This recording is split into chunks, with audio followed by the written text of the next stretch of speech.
हम फिजिकली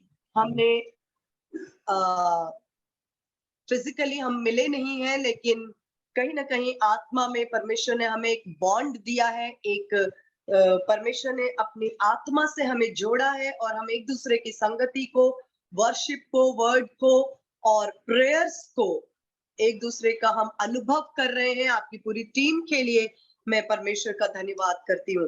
कुछ बातें आज जो मैं पवित्र आत्मा इन कुछ मतलब over a period of time, exactly आज नहीं, कुछ समय से जो होली स्पिरिट कुछ बातों को मुझे गाइड कर रहे हैं, उन बातों में से लेकर के हमेशा मैं विश्वास करती हूँ कि पवित्र आत्मा जब बात करते हैं वो समय के साथ रेलेवेंट होते हैं, बिल्कुल समय के अनुसार, आवश्यकता के अनुसार, और हमारे लिए दिशा निर्देश की बातें होती हैं। और जो होली स्पिरिट कुछ समय से मेरे हार्ट में ड्रॉप कर रहे हैं, जो मेरा बर्डन, मेरा विजन है, वो मैं आपके साथ, क्योंकि आपकी टीम मेरे काफी हार्ट के क्लोज है, मैं आपके साथ शेयर करना चाहती हूँ। और मैं चाहती हूँ कि आप मेरे साथ एक रेफरेंस वर्स ओपन करें, यहोशू की पुस्तक, उसका 6 अध्याय और उसका 16 वचन। जोशुआ 6:16, यहोशू 6 का 16। मैं आपके लिए पढ़ती हूँ, या हिंदी में आप पढ़ सकते हैं, तो कोई सिस्टर अगर हमारे लिए हिंदी में लगातार हेल्प करते हैं तो बहुत अच्छा है।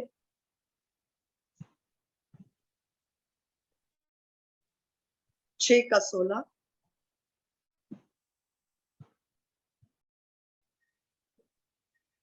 सिस्टर आपकी आवाज नहीं आ रही है, मुझे नहीं आ रही है। ओके। तब 7वीं बार जब याजक नरसिंगे फूंकते थे, तब यहोशू ने लोगों से कहा, जय जयकार करो, क्योंकि यहोवा ने यह नगर तुम्हें दे दिया है। आमीन। इस वचन को, ये काफी एक जाना माना वचन का पोर्शन है यहोशू की पुस्तक से, जहां पर यहोशू परमेश्वर की अगुवाई में याजकों के साथ मिलकर के यरीहो की दीवारों को गिरता हुआ देखने की ऐतिहासिक घटना होती है। और यहाँ लिखा है कि 7th टाइम, 7वीं बार जब याजकों ने तुरही को फूंका, तब यहोशू ने कहा, ऊंची आवाज करो, क्योंकि परमेश्वर ने तुम्हें ये नगर दे दिया है। For the Lord has given you the city. ये मेरा केंद्र वचन है। और इस समय मैं आपको बताऊं, जैसे मैं सिस्टर को भी देखती हूँ, वो जो वचन शेयर करते हैं, सीमा सिस्टर, या जिस तरह से वो लोगों को लीड कर रहे हैं, इस समय बहुत सारे जगह पर आपको दिखेगा कि पवित्र आत्मा एक अलग ढंग से, जो 100 साल से एक रीति, विधि, नियम, कायदे, कानून, बाउंड्रीज, इंसानों के सारे बनाए हुई बातों से ऊपर उठकर पवित्र आत्मा एक आग की तरह जो बह रहा है, और जो वचन का प्रचार हो रहा है, या आराधना, या परमेश्वर की आत्मा जब लोगों के साथ बात करती है, चाहे वो बाइबल के द्वारा, ये स्वप्न या दर्शन के द्वारा, या अपने लोगों के द्वारा, वास्तव में ये प्रचार नहीं, ये एक काइंड ऑफ तुरही का फूका जाना है। This is the sound of trumpet. ये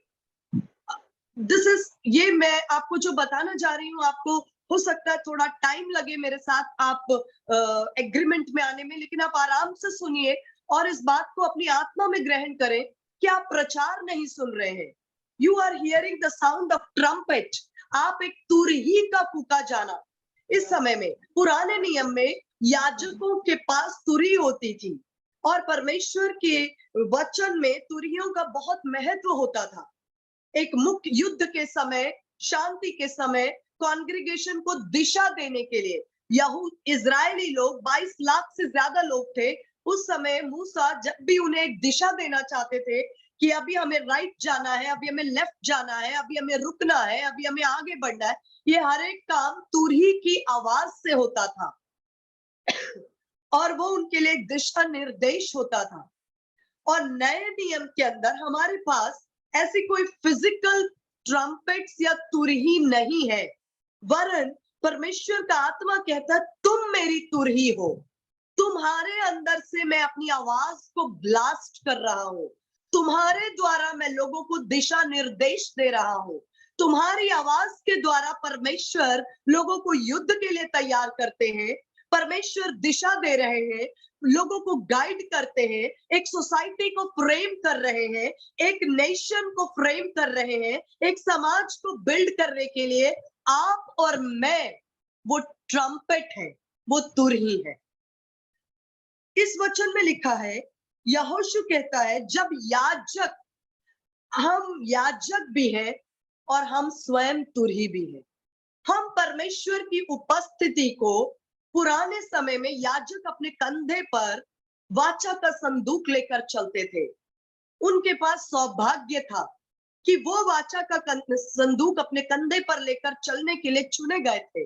लेकिन आपका और मेरा उससे बढ़कर सौभाग्य है कि वाचा का संदूक हम अपने कंधे पर नहीं, लेकिन स्वयं अपने जीवन में, अपने हृदय में, अपने अंदर, ये हम वचन में लिखा है तुम स्वयं परमेश्वर का मंदिर हो, परमेश्वर का आत्मा तुम में बसता है, यीशु मसीह मुझ में बसता है, यीशु मसीह जो स्वयं वाचा का संदूक है वो मुझ में बसता है और मैं उसे लेकर फिरती हूँ। मैं यदि हॉस्पिटल जाती हूँ जॉब करने के लिए, मेरे साथ परमेश्वर की उपस्थिति वहां है।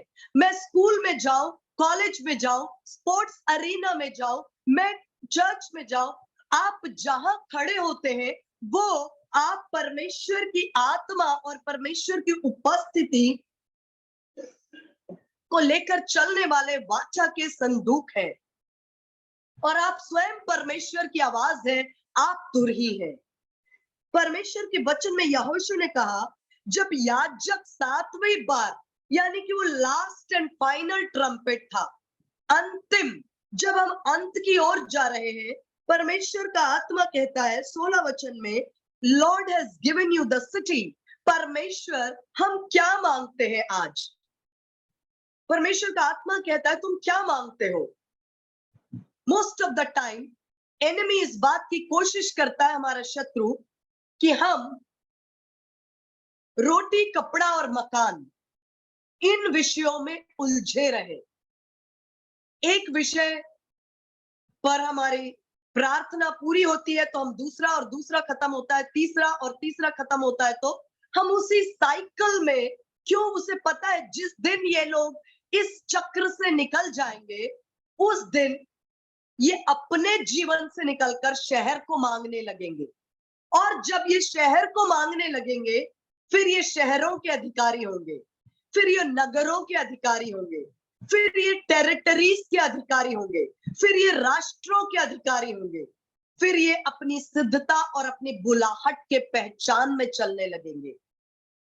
जो मैं बीते समय, आप लोग जो कुछ लोग जूम में जुड़ते, मैं बता रही थी, अभी आप चाहे तो नोट करें, बार बार इब्रानियों 12:2 में लिखा है कि यीशु मसीह ने भी अपने सामने, वचन में लिखा है कि अपने सामने उसने आनंद को धरा हुआ देखा और उसने लज्जा और क्रूस की पीड़ा को परवाह न करते हुए उस दौड़ में, उस आनंद के कारण जो उसके सामने धरा था।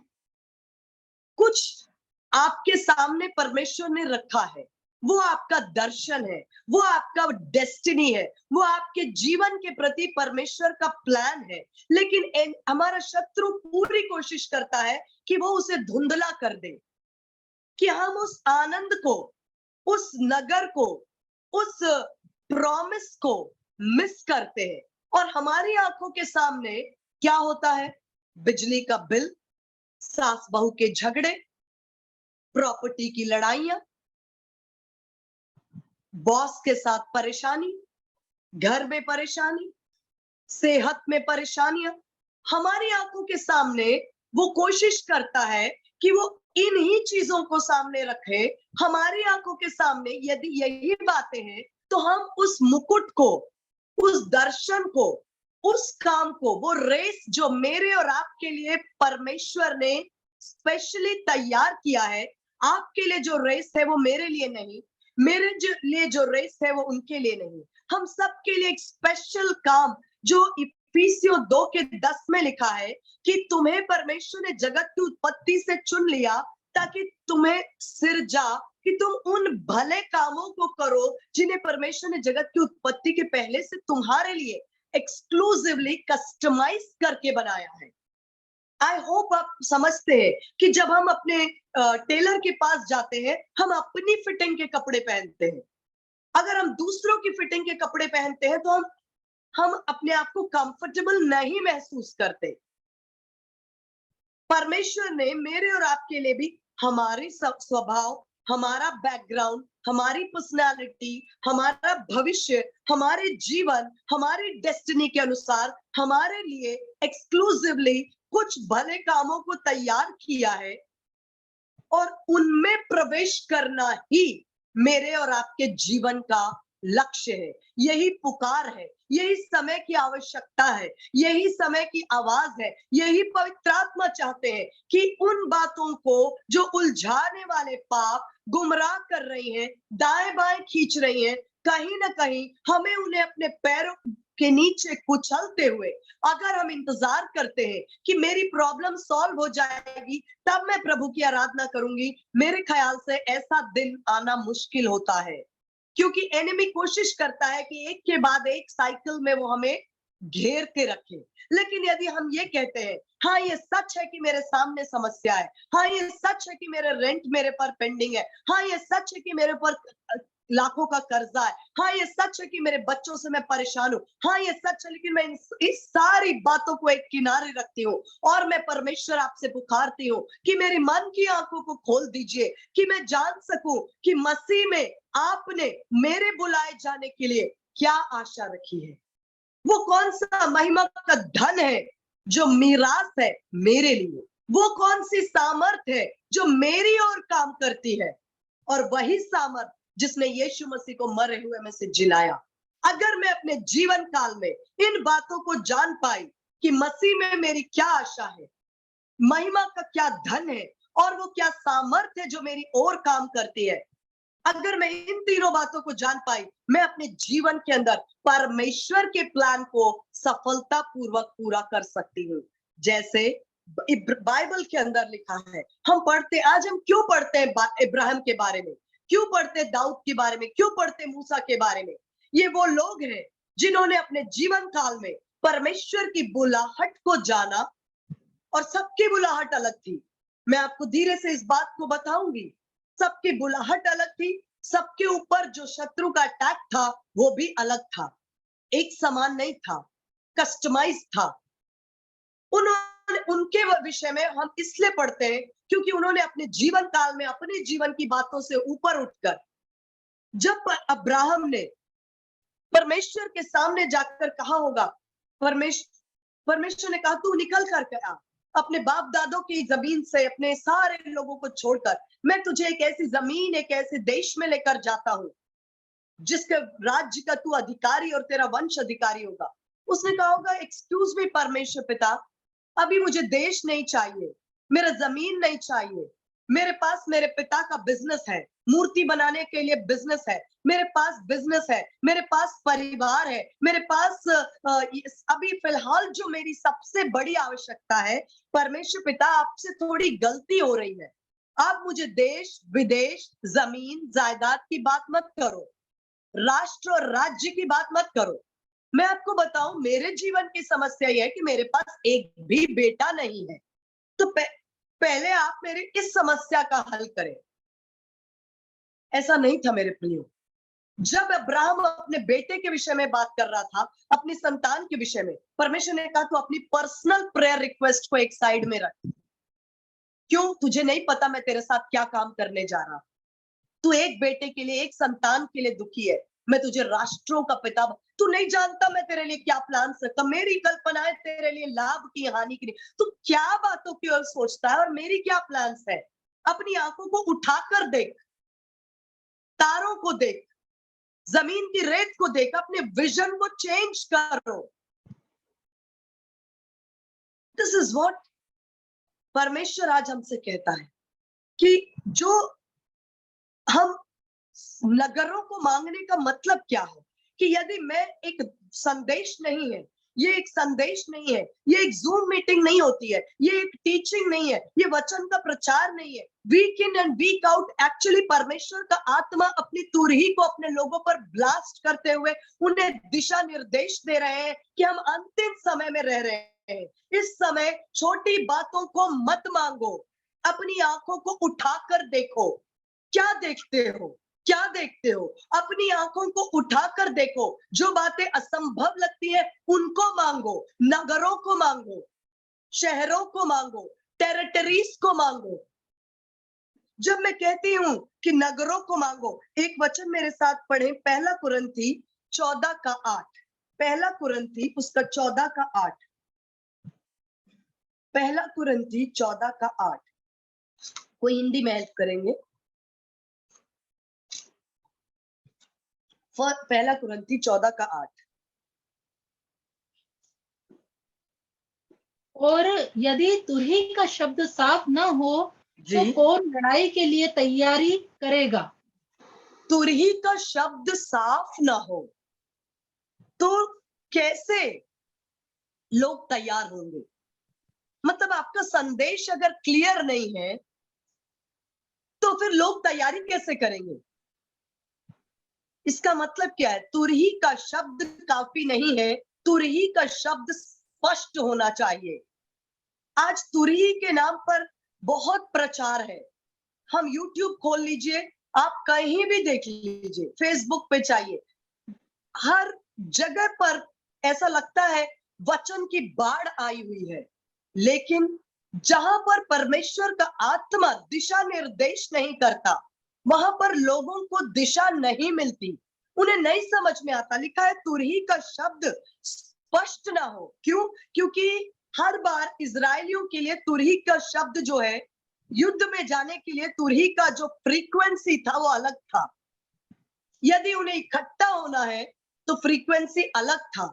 परमेश्वर के मंदिर के सामने इकट्ठा होना है तो तुरही का साउंड अलग था। एक ही तुरही के साउंड में फर्क था और लोग उस साउंड को सुनकर स्पष्ट जानते थे कि क्या इंस्ट्रक्शन है।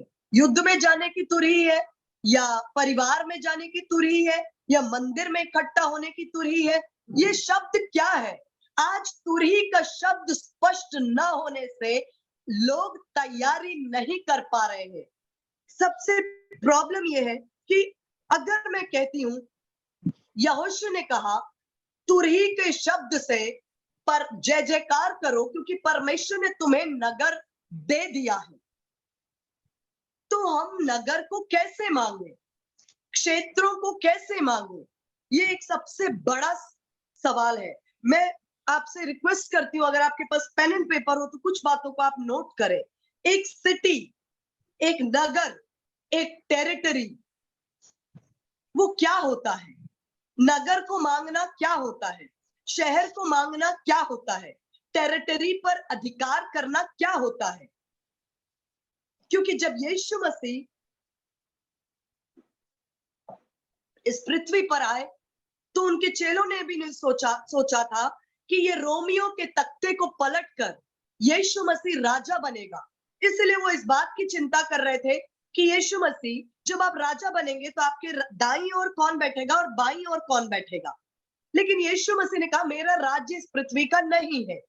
तो जब आप नगरों को मांग रहे, जब आपको परमेश्वर का आत्मा कह रहा है कि तुरही को फूको कि परमेश्वर तुम्हें नगर दे दे, तो क्या मतलब है इसका नगर देने का?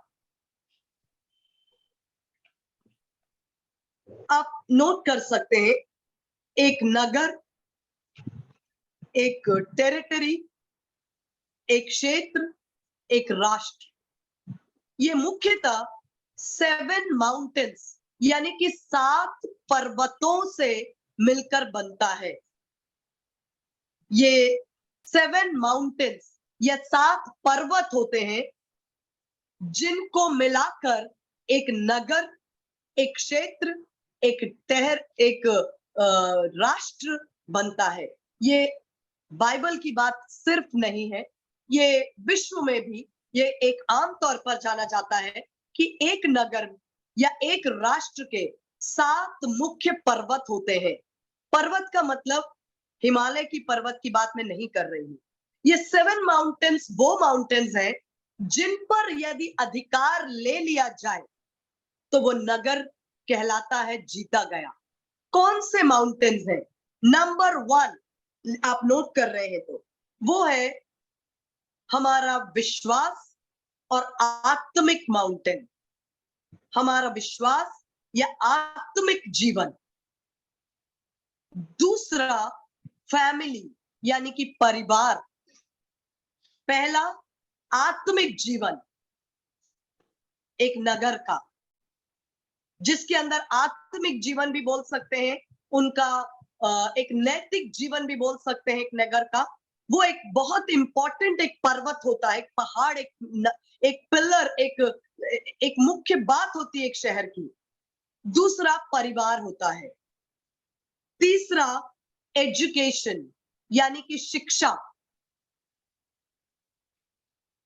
चौथा पॉलिटिक्स यानी कि राजनीति। पांचवा इसमें आपका एंटरटेनमेंट, स्पोर्ट्स सब कुछ आता है। मनोरंजन, खेल कूद, ये सब कुछ इसमें आता है। मनोरंजन, खेल कूद और कला। छठवा मीडिया, मीडिया जिसको आप मीडिया या जिसको हम आज न्यूज चैनल्स, टेलीविजन, समाचार पत्र, जो भी एक लोगों को जोड़ने का माध्यम, मीडिया। फिर लास्ट है अर्थव्यवस्था, इकोनॉमी। अर्थव्यवस्था, इकोनॉमी।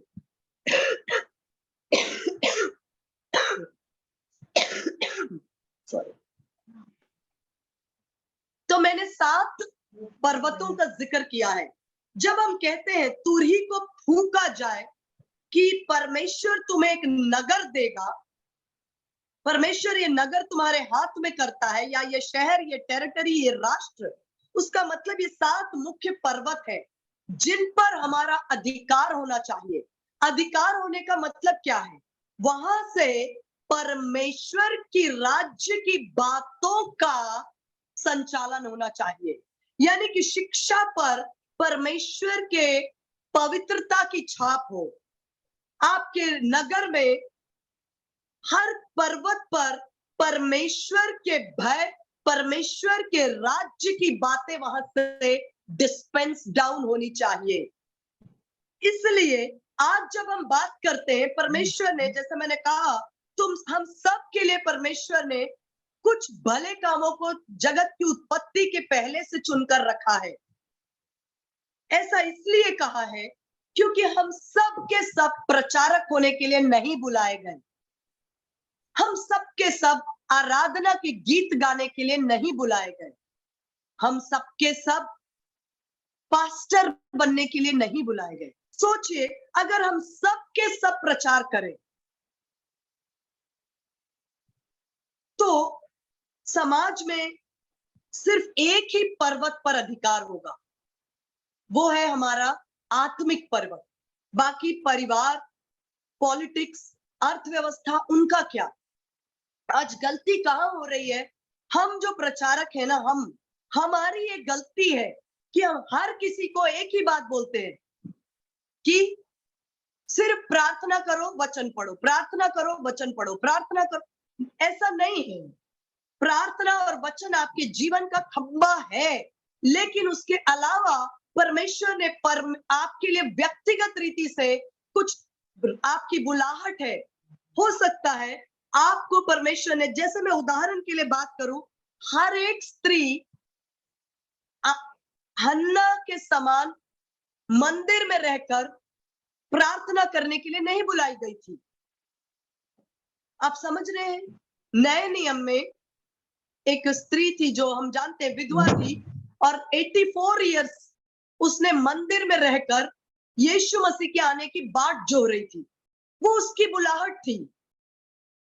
लेकिन कुछ ऐसी भी स्त्रियां थी जो यीशु मसीह के साथ चलती थी, जो बहुत ही प्रभावशाली पदों पर थी और वो यीशु मसीह की सेवकाई को वो लोग फाइनेंशियली ब्लेस करते थे। हर स्त्री मंदिर के अंदर बंद होने के लिए नहीं बुलाई गई थी।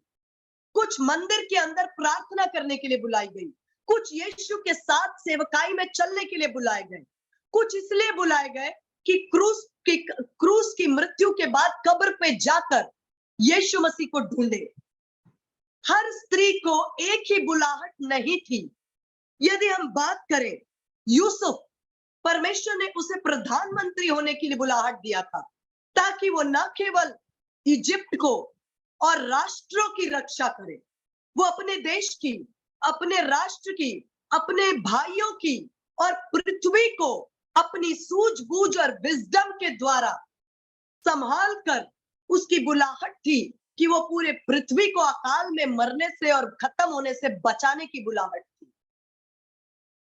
लेकिन दानियल, उसकी बुलाहट एक पॉलिटिशियन की थी, एक राजनेता के रूप में, वो एक स्टेट्समैन के रूप में। आपको पता है दानियल कितने राजाओं के राज्य में एक पद पर स्थापित रहा था? 3 to 4। मतलब एक राजा मान लीजिए उसको फेवर करके दानियल को पद पे बिठाया, तो ऐसा नहीं था कि दूसरा राजा आकर उसे हटा सका।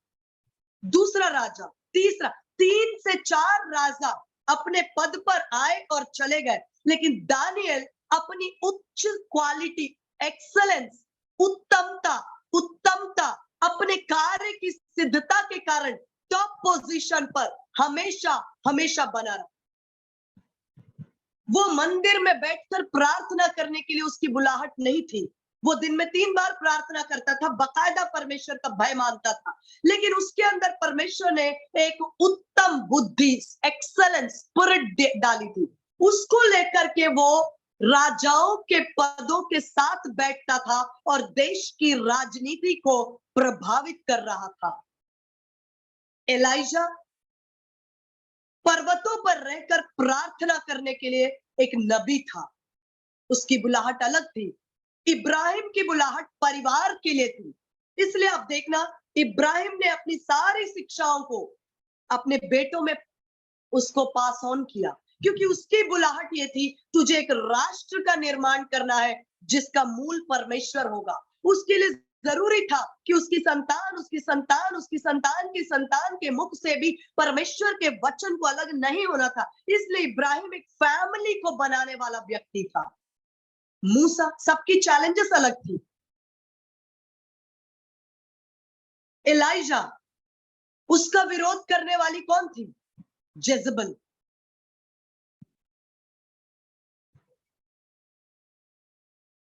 एस्तर, उसका विरोध करने वाला कौन था?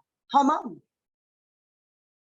एक पुरुष का विरोध, एलाइजा का विरोध एक स्त्री करती है, जेजबल, और एक एस्तर एक स्त्री है जिसका विरोध एक पुरुष करता है, वो है हामान।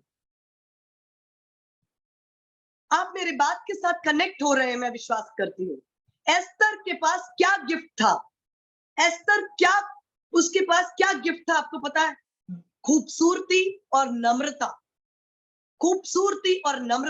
उसी गिफ्ट को लेकर तब मोर्देकाई ने कहा, क्या जाने इसी दिन के लिए परमेश्वर ने तुझे रानी बनाया, कि आज जब तेरी पूरी कौम को मार डालने के लिए एक अधिकार निकला है, तो तू उस स्थान पर जाकर राजा से हमारे लिए विनती कर।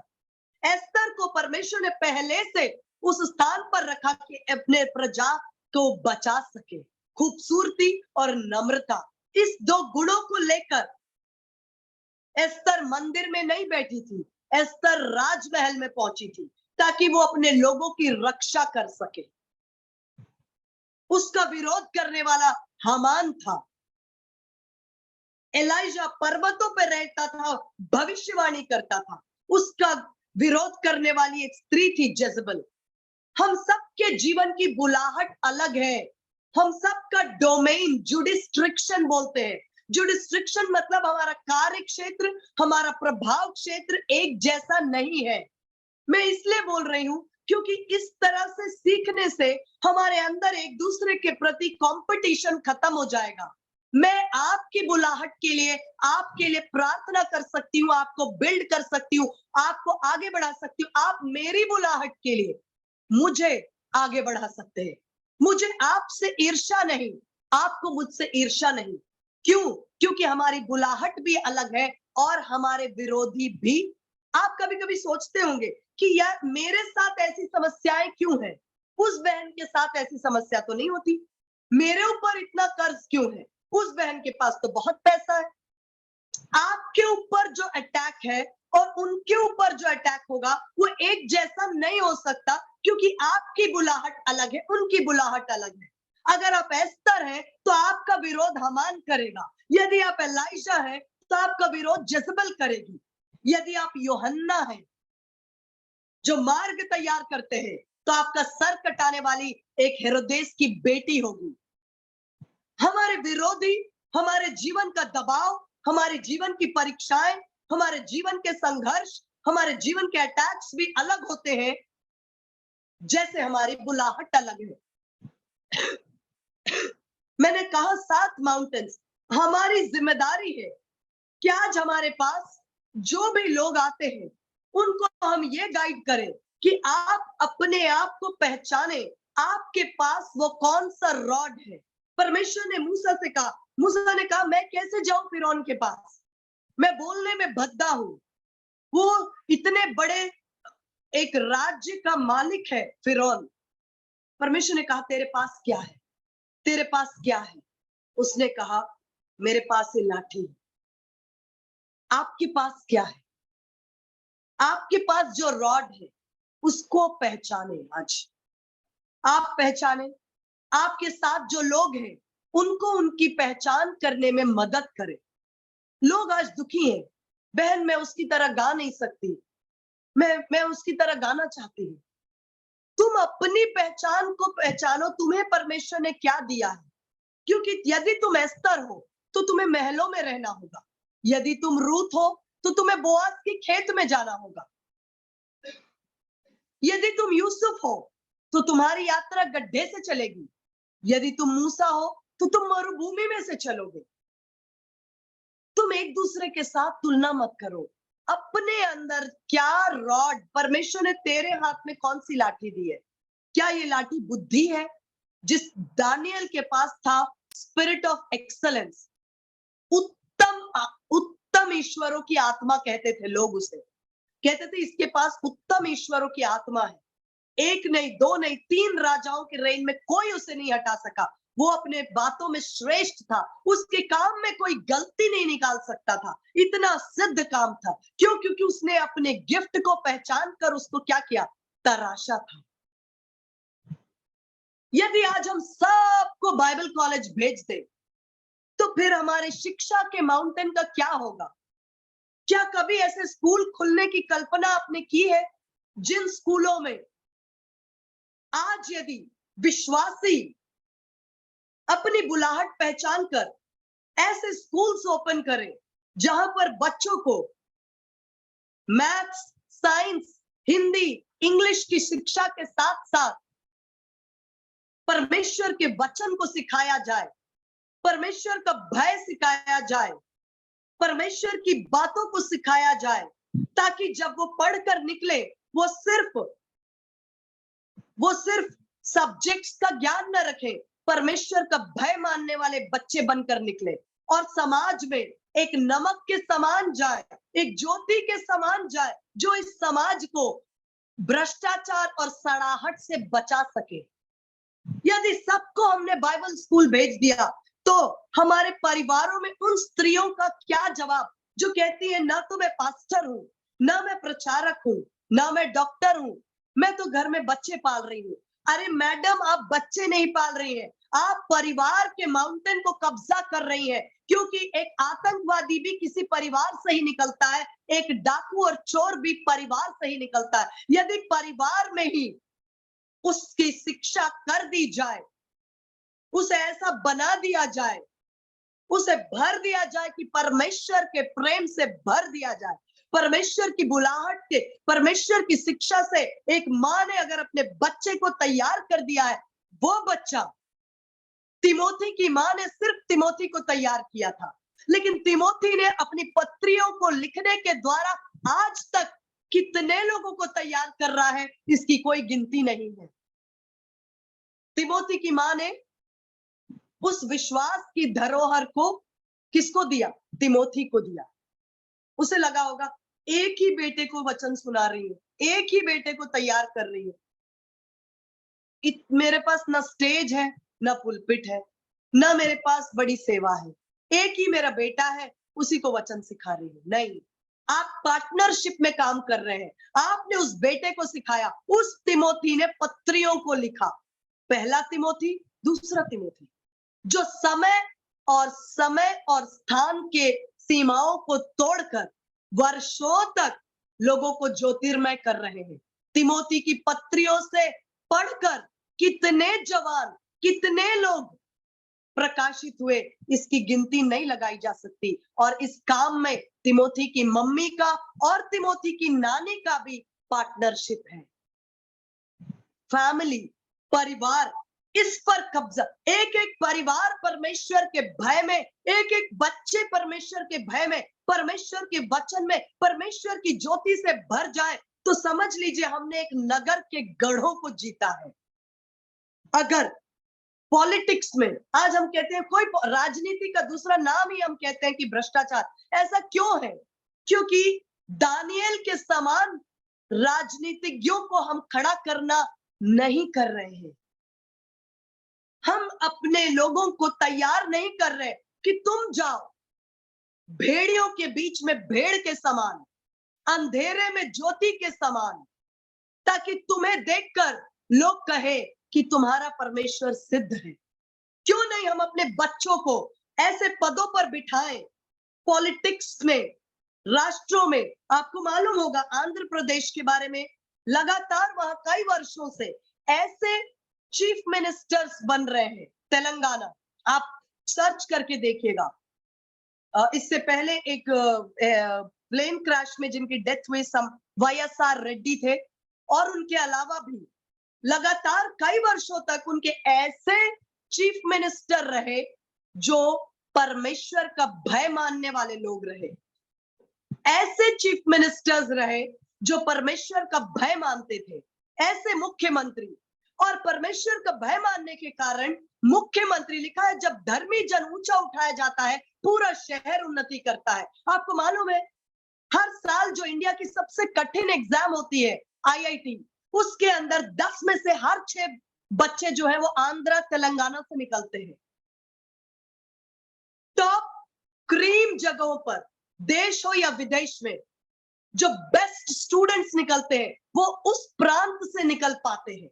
मेडिकल फैसिलिटीज बेस्ट देते हैं, बहुत कुछ बेस्ट होता है, बहुत कुछ अच्छा है, क्योंकि उनके, अभी का मैं नहीं जानती, लेकिन पिछले YSR रेड्डी और उनके बाद उनके दामाद या कई वर्षों तक उनके पास ऐसे मुख्यमंत्री थे जो परमेश्वर का भय मानते थे, ओपनली सुसमाचार सुनाने के लिए। आपको पता है वहां पर सुसमाचार के लिए इतनी स्वतंत्रता है, इतनी स्वतंत्रता है, इतनी स्वतंत्रता है। क्यों? क्योंकि परमेश्वर का भय मानने वाले लोग मुख्यमंत्री और ऐसे पदों पर बैठ सकते हैं।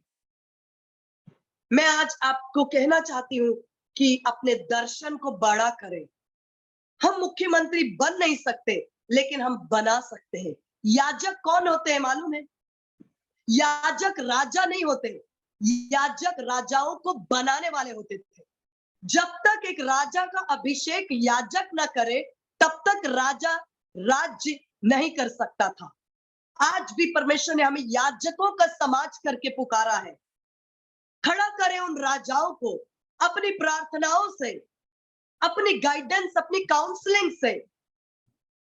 इन पर्वतों पर मसीही लोगों को अधिकार लेना है। परमेश्वर का भय मानने वाले लोग यदि ऊंचे पदों पर, पॉलिटिक्स में, शिक्षा जगत में, परिवारों के रूप में, एंटरटेनमेंट इंडस्ट्री में, आप सब परिचित हैं जॉनी लीवर जी से, किस तरह से वो बॉलीवुड के अंदर अलग अलग लोगों को सुसमाचार सुना रहे हैं, प्रार्थनाएं कर रहे हैं। और वहां बॉलीवुड में, मुझे सच्चाई तो नहीं पता पर सुनने में आता है, बहुत लोगों तक सुसमाचार पहुंच रहा है और बहुत से लोगों ने अपना जीवन यीशु मसीह को दिया है।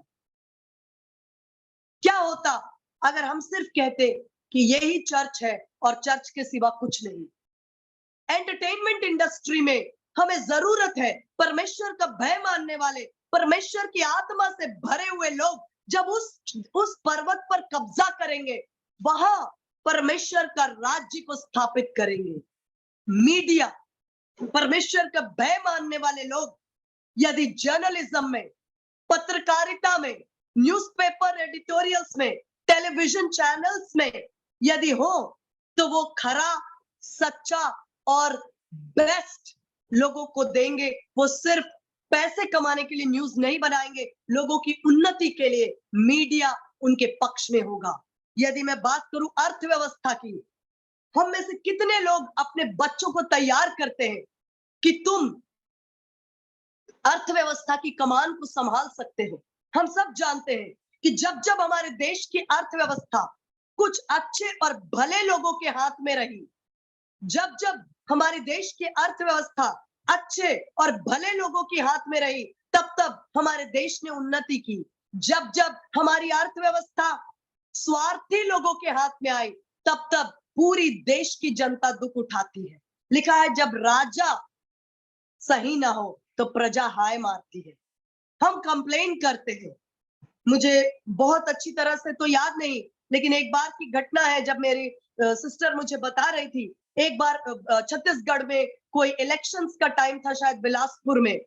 परमेश्वर ने उसको बहुत बोझ दिया था एक व्यक्ति के बारे में कि इस व्यक्ति के लिए प्रार्थना करो। जो व्यक्ति उस समय इंडिपेंडेंट कैंडिडेट के रूप में खड़े हो रहे थे, उसने प्रार्थना की। उसके बाद परमेश्वर ने उसके मन में बोझ डाला। हो सकता है मैं बोलने में कुछ वर्षों पहले की बात है, चूक रही हूं, पर मुझे जो याद है मैं बता रही हूँ। परमेश्वर ने उसके मन में डाला, कुछ वचन है, कुछ बातें हैं जो तुम लिख कर दो, उनको उन तक पहुंचाओ। और उस समय चुनाव प्रचार जोरों शोरों पर चल रहा था। सब कह रहे थे कि इसमें ये जो इंडिपेंडेंट कैंडिडेट है, इनकी जीतने की कोई उम्मीद नहीं है। और उसने, परमेश्वर ने जिस व्यक्ति के लिए उसको कहा, उसने उस व्यक्ति के लिए प्रार्थना की। जो कुछ परमेश्वर ने कहा उसने एक लेटर में लिख दिया, और उस लेटर में लिखने के बाद उस व्यक्ति तक उस लेटर को पहुंचाया कि यदि आप पद में आते हैं तो परमेश्वर आपसे एक्सपेक्ट करते हैं कि आप इस तरह की भलाइयों को करेंगे। और उस शहर के शायद एमएलए, आई डोंट नो, मुझे एग्जैक्टली पोस्ट याद नहीं। और रिजल्ट आने के बाद सबको बहुत आश्चर्य हुआ। वही व्यक्ति जिसके लिए कोई उम्मीद नहीं थी, वो पद पर बैठा। और सचमुच में हम नहीं जानते उसने उस लेटर को कितनी गंभीरता से लिया या नहीं लिया, लेकिन सचमुच में लोग कहते हैं वो अचानक दफ्तरों में पहुंचते थे, अचानक हॉस्पिटल्स में पहुंचते थे, अचानक हर जगह पहुंचते थे, सर्वे करते थे, काम देखते थे। उस समय काम बहुत सिस्टमैटिक और अच्छा होने लगा था बिलासपुर में। मैं आपको बताना चाहती हूँ बंद कमरे की, और हम सिर्फ, मैं आपको, आप मुझे वचन सुनाए नहीं, हमें आज एक नगर को मांगना है। नगर को मांगने का मतलब क्या है? आपके लोग पॉलिटिक्स में परमेश्वर का भय मानने वाले लोग दानियल को खड़ा करें। आप खड़ा करें यूसुफ को, जो मैनेजमेंट सिस्टम में खड़े हो। हमें खड़ा करना है एस्तर को, जो राजमहलों में लोगों की सुरक्षा के लिए खड़ी हो। हमें खड़ा करना है ऐसे लोगों को शिक्षा के जगत में, जो सही शिक्षा को लेकर आए, और जो बच्चे शिक्षा पाए वो परमेश्वर के भय में होकर शिक्षा पाए, ताकि उनकी शिक्षा के द्वारा वो स्वार्थी न बने, लेकिन अपनी शिक्षा के द्वारा वो समाज को ज्योतिर्मय कर सके। परमेश्वर हमें अनुग्रह दे। आज आप अपने जीवन के अंदर कुछ समय बिताए कि परमेश्वर आपने मेरे अंदर क्या रखा है, उसी गिफ्ट को आप तराशें। उस गिफ्ट को सबसे पहले परमेश्वर के चरणों में रख दीजिए। जैसे मूसा ने कहा, मेरे पास ये लाठी है और मैं इसे तेरे कदमों में सौंपता हूं। जब मूसा ने लाठी को यीशु मसीह के, परमेश्वर के हाथ में दिया, वो लाठी एक सामर्थ, चिन्ह और चमत्कार करने वाली लाठी में बदल गई।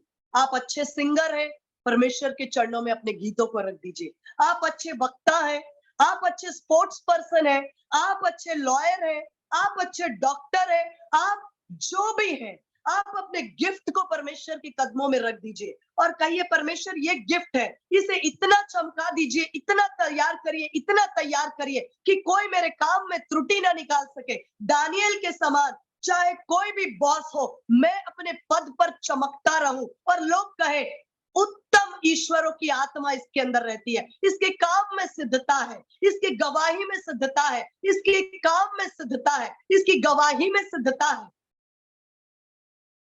आज हमें परमेश्वर से जब हम तुरही को फूंकते हैं, परमेश्वर का वचन, मैं यहोशू में वापस वही वचन को कह रही हूं कि कहा, आनंद करो क्योंकि परमेश्वर ने तुम्हें शहर दे दिया है। परमेश्वर ने कहा, मांगो मैं तुम्हें जाति जाति के लोगों को दे दूंगा। परमेश्वर आपको बड़ा देना चाहता है। अब्राहम एक बेटे के लिए रो रहा था, परमेश्वर उसे राष्ट्र देना चाहता है।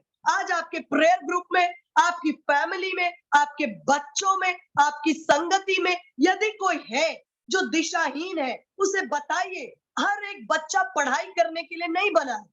हर बच्चा 90% मार्क्स नहीं लाएगा।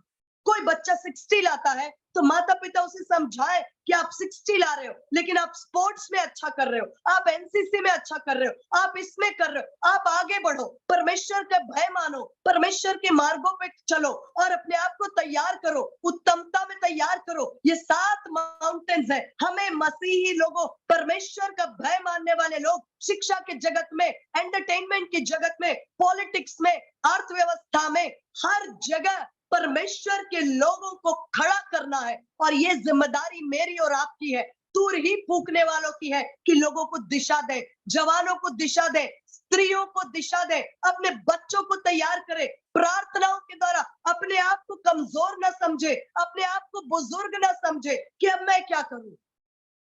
आपकी प्रार्थनाएं कईयों के लिए दिशा निर्देश है। आपकी काउंसलिंग, आपका डायरेक्शन, आपका गाइडेंस कई लोगों के जीवन को उनके मंजिल की ओर बढ़ाता है।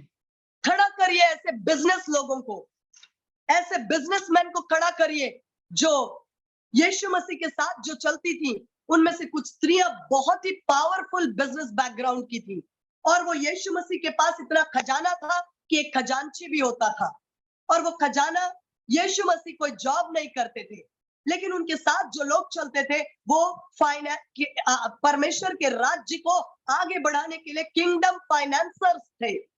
हम तैयार करें अपने बच्चों को, ऐसे बिजनेस में तैयार करें कि आप बिजनेस के साथ। एक बार मैं कैप्शन पढ़ रही थी, मुझे बहुत अच्छा लगा। उसमें यह लिखा था कि एक व्यक्ति ने कहा, ये एडवर्टाइजमेंट, एक दीवार पर एडवर्टाइजमेंट में बहुत बेकार कोई पोस्टर लगी है, ये यहां नहीं होना चाहिए। इस दीवार पर, एडवर्टाइजमेंट बोर्ड पर गलत पोस्टर लगा है, ये यहां नहीं होना चाहिए। किसी ने कहा, आपको ये गलत लगता है तो आप इस पोस्टर की जगह को खरीद लीजिए, आप खरीद लीजिए, आप इस बोर्ड को खरीद लीजिए, फिर आपको जो अच्छा लगता है वो आप लगा सकते हैं। जी हाँ मेरे प्रियो, हमें बहुत कुछ है जो पसंद नहीं आता, लेकिन उसको बदलने की सामर्थ हमारे अंदर है। यदि आप अधिकार में हैं, यदि आप डोमिनियन में हैं, आपको ये पोस्टर पसंद नहीं आता, आप उस बोर्ड को खरीद कर आप उसमें जो पोस्टर लगा सकते हैं वो पोस्टर आप लगा सकते हैं। आज हर क्षेत्र में हमें नगर को जीतना है। ये नगर 7 तरह के पर्वतों से मिलकर बनता है। हमें इन पर्वतों पर अपने लोगों को खड़ा करने के लिए प्रचार, प्रसार, प्रार्थना, वचन, फास्टिंग, काउंसलिंग, डायरेक्शन, गाइडेंस, सब कुछ करना है ताकि हम तुरही के समान अंतिम समय में नगरों को ले लें। मैं यहाँ रुकना चाहती हूँ, मेरा समय पूरा होता है। मैं परमेश्वर पिता का धन्यवाद करती हूँ। एक छोटी प्रार्थना आपके साथ करना चाहती हूँ। पिता परमेश्वर, प्रभु यीशु मसीह के नाम से मैं आपके पवित्र चरणों में आती हूँ। पिता मैं धन्यवाद करती इस समय के लिए जो आपने हमें दिया है। पिता मैं धन्यवाद करती पवित्र आत्मा की, ये मेरी आवाज थी लेकिन आपकी आत्मा पुकार रही थी। सुनने वालों को पवित्र आत्मा आप स्पर्श करें, आप दिशा निर्देश दें। यदि कोई